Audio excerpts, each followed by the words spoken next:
Side Broadcast, the best voxcasting, either side of the breach.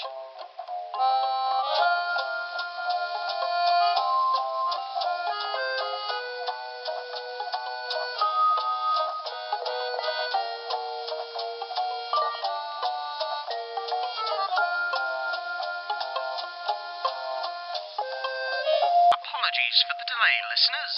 This is Tales of Malifaux, presented by your announcer, at a slightly later time than programmed.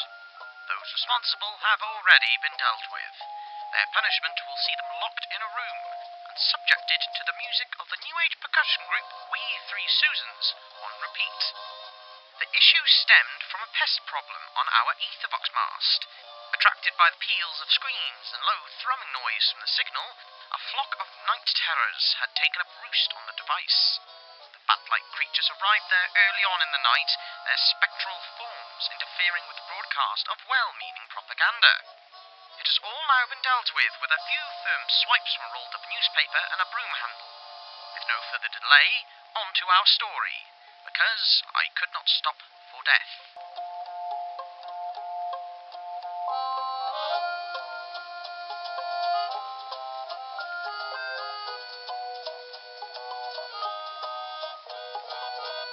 Because I could not stop for death. Months ago, early October. It usually does this when I'm about to die, Leviticus had said, looking at the throbbing green light emanating from the large gem on his staff. Alice wasn't surprised by such a statement, nor was she terribly upset. Looking around, however, she said, "So what are you going to do about it? None of your hollow girls about that you dote over. And don't even think about trying to claim me when you die." The orb continued to glow eerily below his face, casting shadows above his bushy brows and crooked nose. "No, dear, not you. You're too precious to be discarded so, and your spirit is far too strong to be shunted aside by one such as mine. Besides, I'll be fine." She was skeptical. He could see, as she regarded him coldly. "You'll be fine?" she asked. But it was more of an accusation. He laughed, low and wheezy. "They couldn't kill me the first time. Not here. Don't think they could do it back Earthside either. But I don't remember testing the theory." He smiled at her as if the reassurance was enough. "Does anyone ever know what you're talking about?" she asked spitefully. He shook his head, wondering if she deserved the leniency he always offered. He could never be angry with her, though. "I don't speak to many people now, do I?" She rolled her eyes. "I wonder why." He ignored her. Something had drawn him to this spot, and he felt the same sense of urgency and anxiety mount. As the sun crested the horizon, spilling its pale light upon them, a bitter wind picked up, whistling at them as if trumpeting the dawn. It was biting, even for that time of year, and the dawn brought no warmth. Surprisingly, Alice offered no complaint. She stepped closer to Leviticus, eyes wide as she began to sense the dread he could already feel. "What's going on?" she asked in a whisper. "I've been telling you, trying to explain. Death. Death is approaching." "Death? Should we leave?" "We cannot run from this." "You sure?" she asked, her voice rising. "I'm pretty sure we can try." The feeling of desperation grew within them both. "Are we going to fight at least?" "I'm not sure we can." "Maybe you can't run, and maybe you're not going to fight, but I'm kind of sure I can do both." He loved her naive innocence and foolhardy bravado. She readied her pistol, locking the firing gears in place. The sun's light broke the shadows for only a moment, before an unnatural darkness descended from the twisting boughs of the hanging tree looming above them. It was a shadow that moved like smoke or fog, but was not blown by the wind that intensified around them. Neither had heard the mysterious figure, riding a large white horse, approach from behind the great tree. But its massive bulk and shoed hooves should have rung out upon the rocks and sticks around them. Typhiro Mogul Mutano, it said from the depth of a shadow beneath its wide-brimmed hat. His voice was at once a coarse whisper, but also resonant and booming, like thunder carried on the winds of a storm from far distant. Alice spun quickly, her pistol leveled upon his narrow chest, but the rider made no move in response.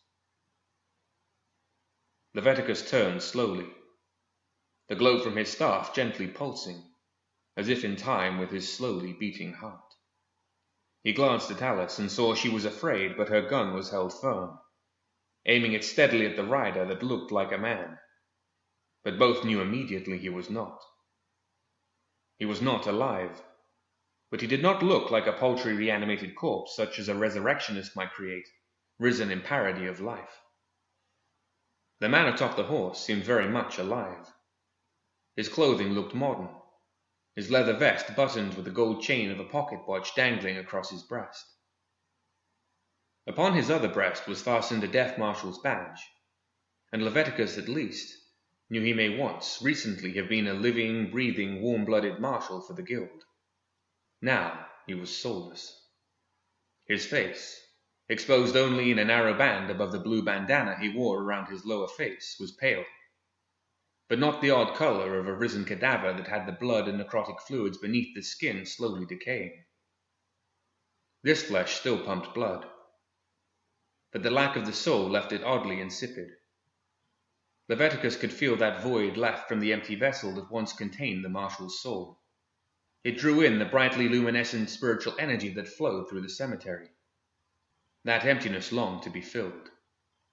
Leviticus, alone aware of the imbalance and eternal struggle toward entropy, had come to see the desire for equilibrium sought by the loosened spirits of Malifaux. The horse, too, looked unnatural with its stillness, as if it were half asleep. Its sides rose and fell with breath, but its sheen was off. The very hairs of its coat simply devoid of color and as pale as its rider's skin. Its long mane was matted against its thickly muscled neck and protruding randomly about its skull.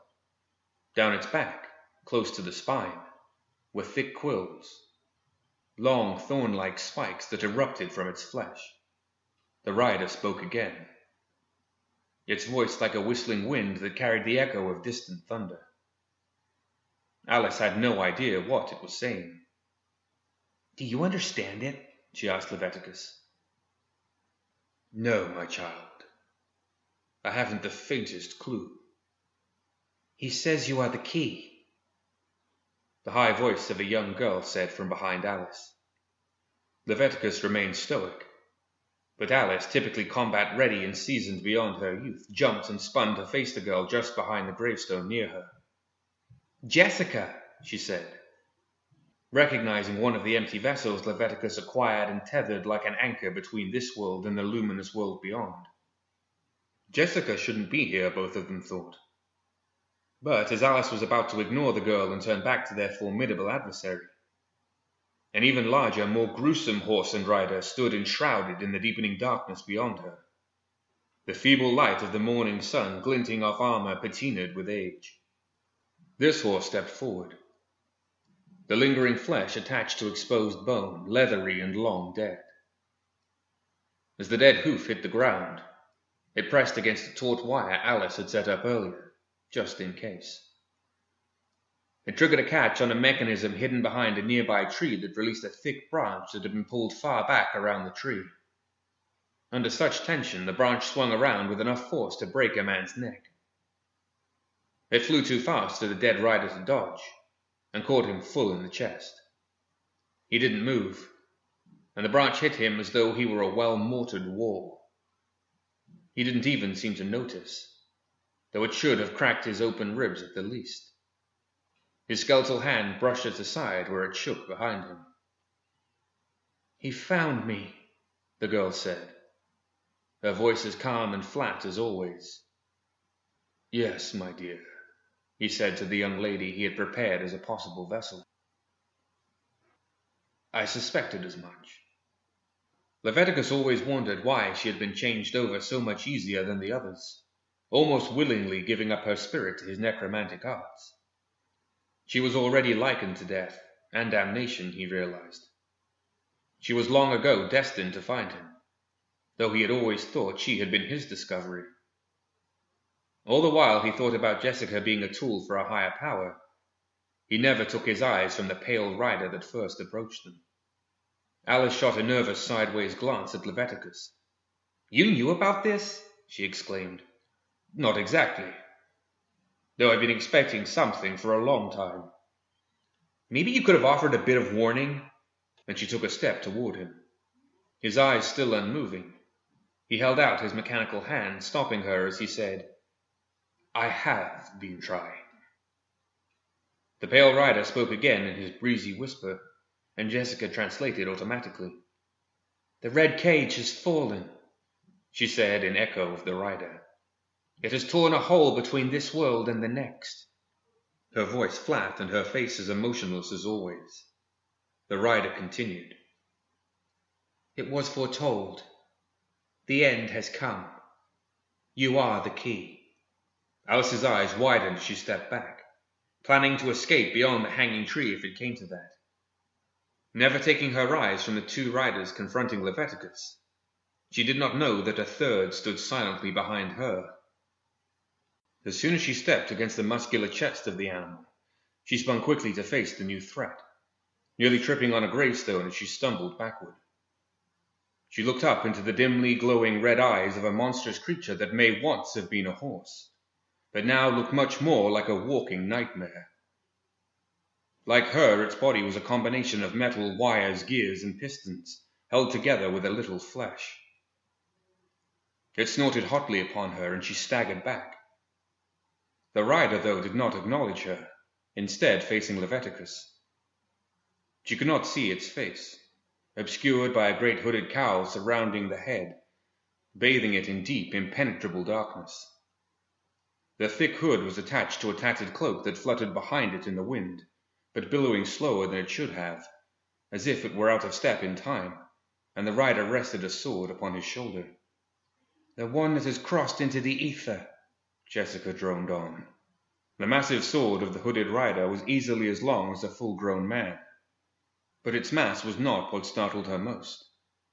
Where the tattered cloak billowed slowly behind it, the sword's metal reflected the sky and sun above, but the sunlight could not penetrate the darkness that had descended and enveloped them. And even more remarkable was the reflection, disjointed from time, reflecting the passing sun far too quickly as it arced on the gleaming surface in seconds rather than hours.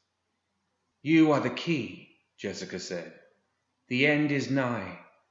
The dead have returned to this world. There will be pain. There will be suffering. We are awake as was foretold." Leviticus studied the pale rider from beneath thick, bushy eyebrows. He asked, "And me? What's my role in this?" Jessica spoke as the pale rider said, "You will direct us." Then the hooded rider spoke, his voice like rocks grinding together, and Jessica said, "But first you must die." So startlingly fast was his lunge forward that Alice had no time to move at all and did nothing to protect him. His great sword, now abnormally reflecting the darkness of night as the blade slid easily through Leviticus and out the back of his torso. Leviticus looked down at the dark blade sinking through his stomach. "Ah, damn it," he gurgled, and the blood spat from his mouth. "I hate this part." The blade sank deeper, its width nearly severing him at the waist. The hooded rider jerked, and the sword came free of Leviticus' body, which fell, dead, his blood flowing freely beneath the hanging tree. Its roots greedily drank the blood, drawing it into the soil as quickly as it poured from the great wound in his torso. Alice stood between the three and Leviticus, her pistol ringing. With Jessica there, he'd have a few moments to fulfill the necromantic purpose he had conditioned her for. He could already feel that undeniable pull, drawing him inexorably toward the comfortable and eternal bliss where he would join the multitude of voices and thoughts of all those that had already found solace in the rainbow world of the ether. But he was not ready. Unlike so many that died before they were ready, Leviticus had determined the answers regarding life and death. As one that experienced the rapturous joy of that other world and renounced its lure, he alone mastered the return to the life he had left behind. He had first done so long ago. At that time he had a vision that needed to be fulfilled, and a girl he loved that needed his protection and guidance. Now, so many years later, most of his original schemes had been fulfilled, or he would admit were forgotten. And the girl? As decades piled upon decades, he would also admit that perhaps she was gone too, though he still tried to convince himself that she was still there with him, as pure and innocent and unharmed as always. Time was distorted while he lingered between worlds. It stretched out in a patient crawl as he could perceive them. Those in the world of the living moving like lazy, languid sloths. Ironically, like ghostly apparitions from his point of view, though it was he who was the disembodied spirit. He would need to move quickly if he were to save Alice from the riders. He saw Jessica's tether line, her soul pulled from her and stretched out from this world and into the ether. It was thin, fragile, and almost imperceptible, but he would grasp hold of it with his spirit, clutch tight as the great void of the ether dragged him into its warm embrace. Then, if he could maintain his wits, focus, and will, drag his way back, pulling his tired spirit out of that beautiful place hand over weak hand, back into the cold and dying world again, into the empty vessel of Jessica, to live once more. They moved so slowly, and he was so fast now in death. But it would still be many moments later in their world before he could return. It would be a long, long time for him, and it would be excruciating. As he latched onto that faint tether connected to the girl, he let go his hold on the real world and his life, prepared to be consumed by the ether. As his spirit flew toward the pinhole tunnel, the grey fog image of the hooded rider swept around, pulling his sword from the remains of the body that was no longer of any use.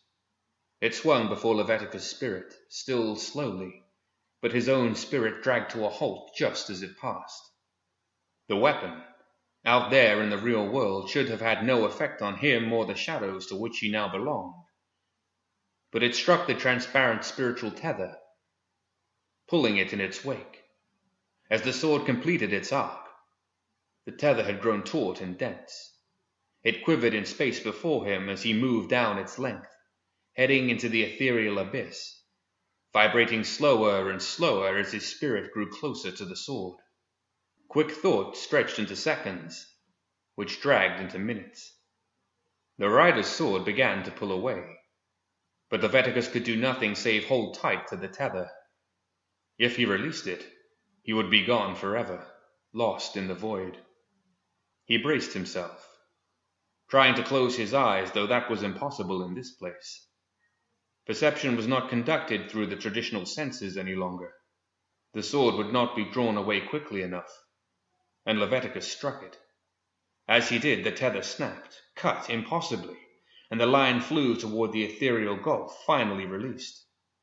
He would be lost, he knew immediately, in the endless abyss. He was helpless to stop it this time, and tried to think of a fond memory of his life, now about to be torn from him finally. No fond thought came, not even of the girl he so adored. But his spirit, striking the massive weapon of the hooded rider that existed in both worlds at once, did not continue toward the ether.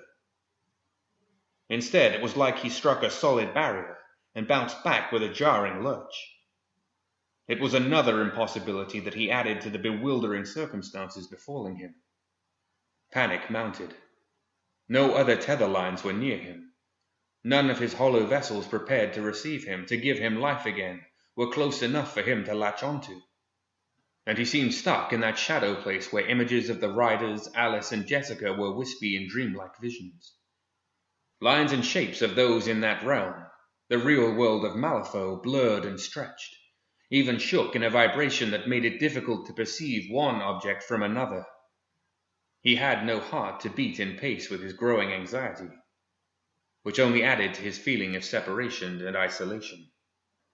When the face of a rider leaned close to his disembodied apparition, coming into clarity and seeming to stare right at him, he wanted to scream or flee, but could do neither. It was the cold, clean face of the pale rider, he realized, staring at him with soulless eyes from that other world. The other two riders came closer as well, and their features clarified as they regarded him. They spoke with one another in the alien language he did not know. He had thought before that it was an ancient Neverborn tongue, but now realized it was very different. They conferred with one another, and he was sure it was in judgment of him. Was this how his final judgment was to come, he wondered? By riders of death sent to drag him to hell for what he had done? He deserved it. That was certain.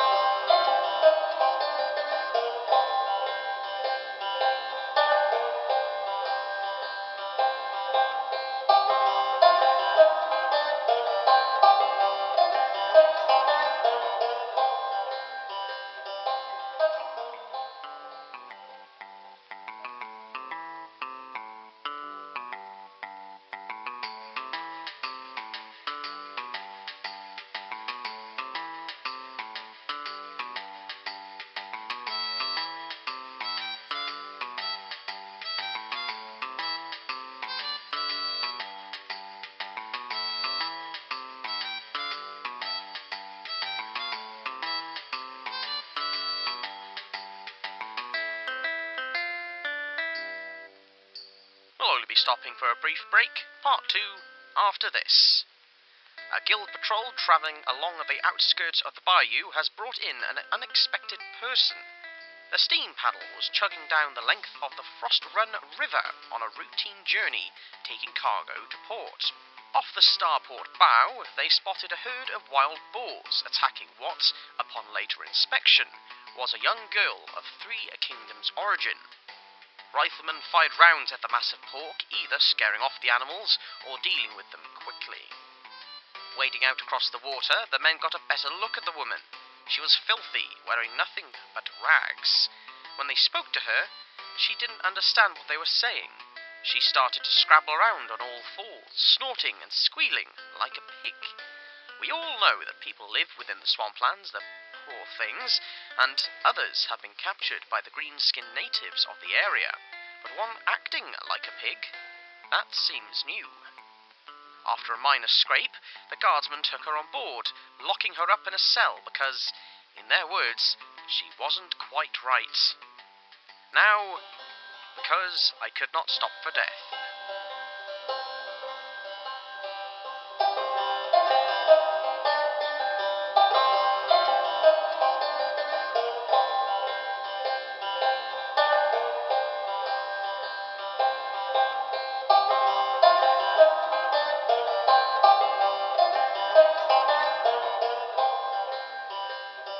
The pale rider spoke to him, his voice terrible and commanding. A faint echo followed, carried from Jessica into this world like a daydream. He could not be certain of what she said, but thought he understood her to say, "They must be punished. They have brought in balance."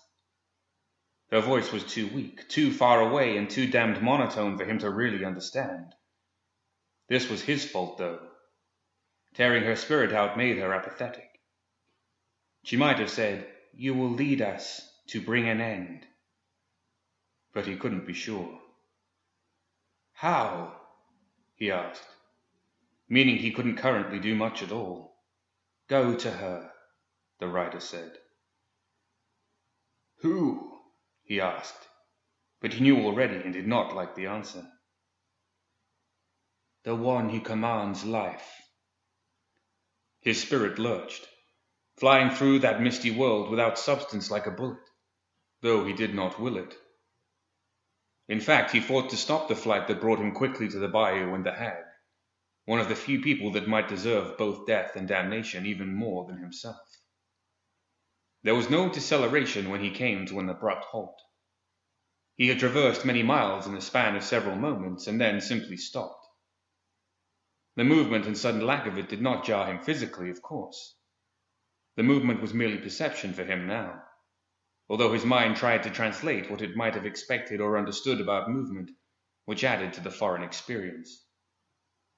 His surroundings were still that jerky fog of shadow and mist, blurred and blended with hints of images from the world of the living that existed just beyond his full comprehension. Still, he could see the vague shapes of the foliage, dense and vibrant and full of life. He could sense it even more acutely in this disjointed world between life and death. He was in the heart of the bayou. Finding Zoraida would be nearly impossible, especially now with his perception of her world so full of static and confusion. But his vision seemed to come slowly into focus, almost incrementally allowing him to see some of his surroundings if he remained still and calm. Before him, he was now certain, was her hut raised above the bog on thick poles, with vines snaking up and around them as if longing to reach the woman above. He could see the aura of life emanating from them like a faint green glow. The living had an aura that pulsed and throbbed, and he could see it, but only in his mind. It was very much like perceiving the power of a soul stone, he realized, and understood at once how logical that was. Only a rare few could perceive that power, even when holding one in their hands, much less understand how to draw the released power of a broken stone into their being, to fuse the power to their own spirit and harness it. Even when crushing the milky white stone in their hand, they'd feel little more than a quick shock, as though it were the snap of static electricity. He could feel it all around him now. All the life energy enervated him, thrilled him, and called to him. He understood that the problem with looking around him for visual clues was so confusing because he was trying to perceive things with human perception, eyes that he no longer had. Focusing on the power of the spiritual energy that surrounded living things allowed him to see much more clearly, though at first it seemed very much like trying to read a book with his eyes crossed, and confused him as he tried to refocus his vision. To his left, just within his peripheral perception, near a mound of soft mud and dirt, the surface quickly frozen over by the snap of frost that had descended upon Malifaux, he saw the bright green glow of someone clearly infused with great life. No doubt one still young and vibrant, and full of that energy of youth. But no young human should be near Zoraida's hut. And a never-born would not emanate as a human, because their life forces were measured much differently. He studied the glowing figure more intently, and the soft feature of a young woman slowly became clear. She was beautiful too, he was pleased to see. Further pleasing was her noticeable lack of attire, even in such a frosty cold. Mere rags covered her upper body and around her shapely hips, leaving so much of her bare flesh for his thirsty eyes to explore. She was held aloft, nearly a foot above the ground, by the throbbing green glow of life that both emanated from her and was drawn to her from the bayou itself. Her head was thrown back, and her soft arms were outstretched and back, calling his attention to her every womanly curve. He spoke. Even in death I've time for a beauty like this. And he chuckled, finding amusement even in his own lecherous attitude. In his disembodied state, he did not believe he could be heard nor seen. But the girl's head snapped forward toward him, and her eyes popped open, glowing brightly with the same pulsing energy that enveloped her. When she spoke, her voice resonated, infused by that power. "And you haven't changed a bit, young man," she said, which caused him to start. Still having no control over his movement, he didn't realize that he floated away from her, scrambling back, as it were. How did she see him, hear him, recognize him? She smiled sinisterly, still staring at him with glowing eyes. Who are you?" he asked. She laughed, loud and hearty, and her voice was deep and sultry. He tried not to notice how intoxicating she was. Her hair was pulled up tightly and wound on her head in a bun, clearly to get the thick black locks out of her way, although stray strands fell about her round cheeks. The insects, amphibians, and small bayou reptiles moving around below her finally made him realize. This was the rider. "I don't understand," he spoke, baffled at her youth, and now he hesitated to think it, her great beauty. "He said you would come," the young Zoraida said. "Who?" Leviticus was growing exasperated. His mind was fatigued, and he had gone through such a bevy of emotions in such a short time that he was frankly no longer used to experiencing. He just wanted answers. "Who?" he demanded, no longer concerned at all about how he spoke, much less how she could hear him. "The hooded rider." "You understand them?" "No." But Leviticus translated well enough. "I guess they'd be bringing you here kicking and screaming. I would have come along on my own." She laughed again. "I see they had other plans for you.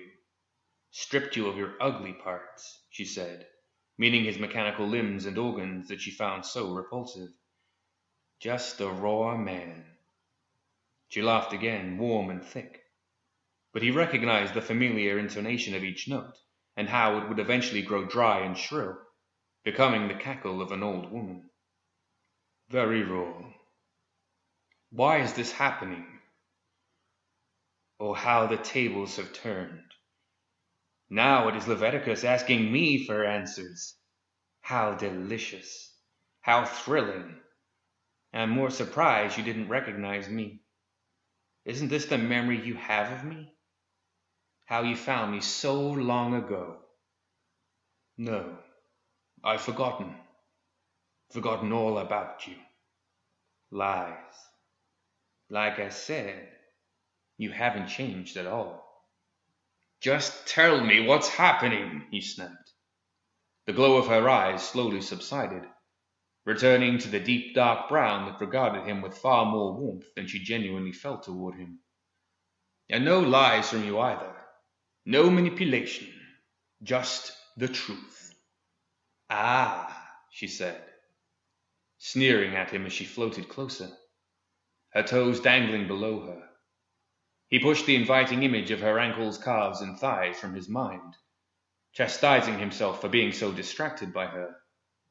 It was very difficult. Truth is but perception. Manipulation is just encouraging another to make the decision they already want to make. Free will. The riders were coming, he knew. He could hear them, or feel them, perceive them at least, galloping toward them. Perhaps they've given you to me like this, knowing that your spirit is still very strong, filled with the lingering power of the ether that you've waded through time and time again. But you're powerless to defend yourself against me. Imagine how easily I could take you in, twist you into my spirit, absorb you like a soul stone. Wouldn't you give quite a rush?" He knew she wasn't lying.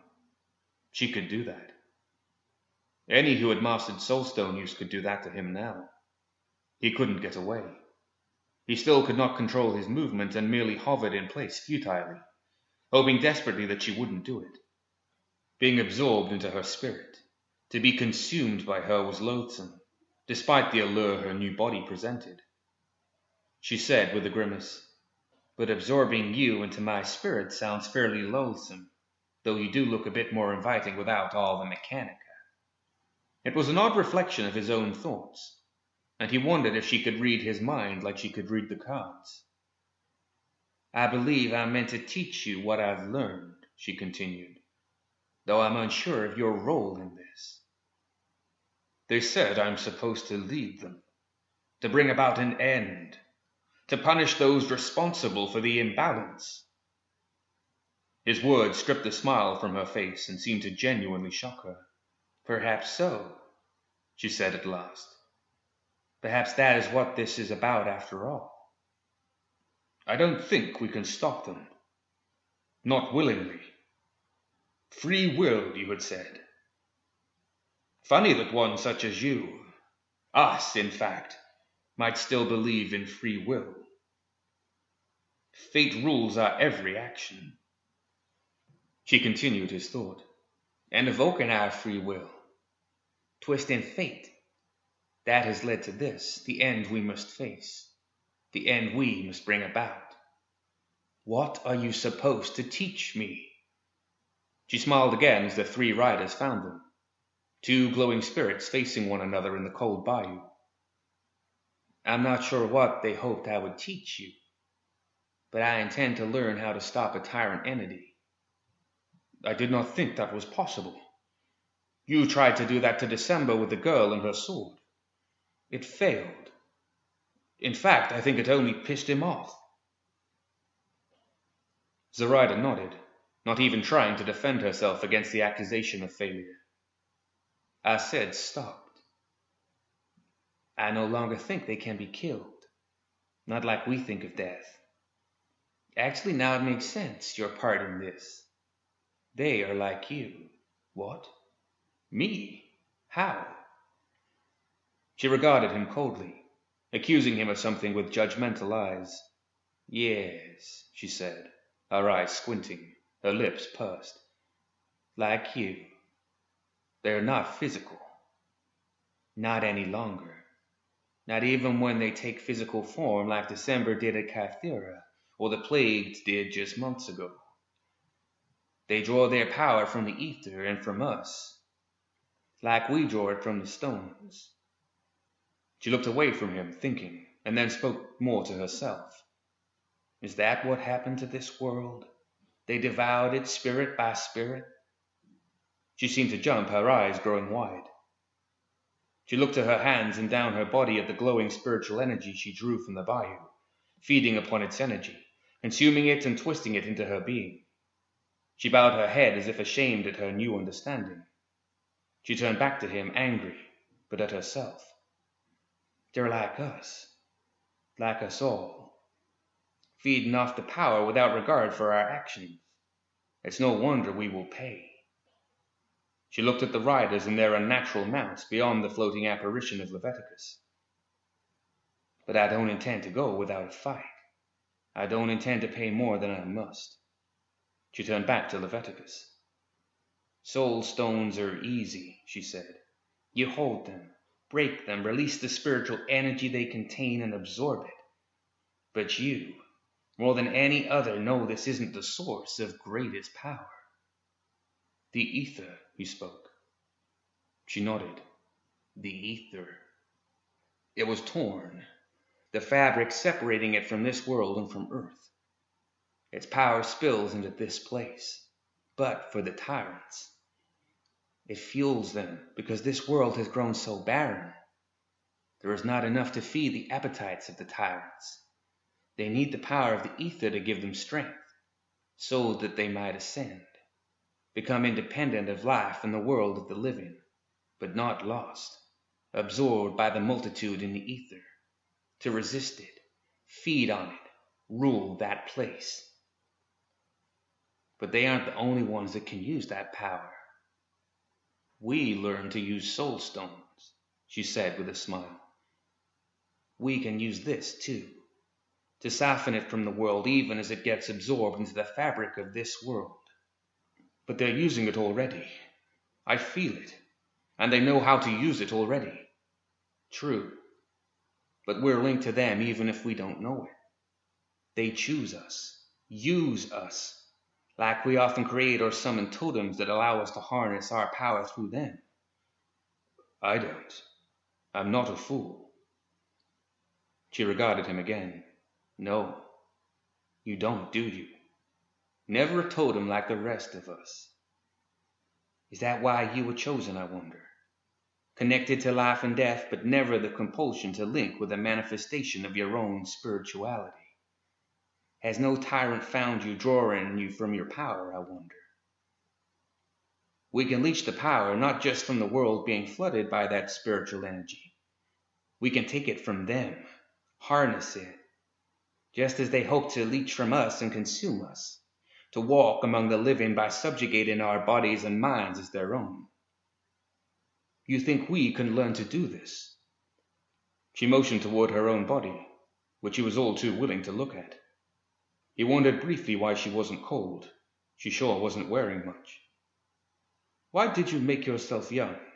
Never mind how you did it. I needed to revert to an earlier time when I had different mastery over fate, before the threads became too entangled, when I could see the fabric more clearly. I didn't actually set out to become young. Fine. We gather more etheric power than we've ever harnessed at once. And then what? Once we learn how to do this, we fight the tyrants? Teach all the others how to do this? I don't know. Let's begin by learning how to manifest this power and become something even greater. See if we can master this. Something's in this for you. There's always something you're plotting. Yes, always something. He would listen to her, see if he could absorb the ether flooding the world since the event. More than anyone, he knew of it. Now disembodied, just as spirit himself, locked in the world of the living, he could see the pools of ether coalescing around them, around all things, longing to be part of that great collective voice they were now separated from.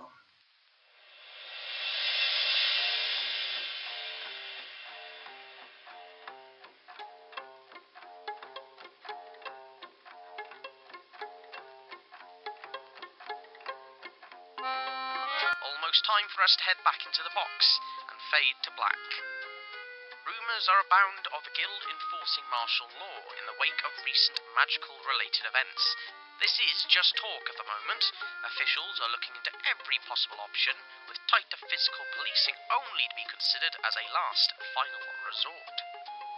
Members of the Guild are meeting with the Governor at this very moment to consider their choices, and see what else may be available to them. Stay safe out there, listeners, in these uncertain times, because bad things happen.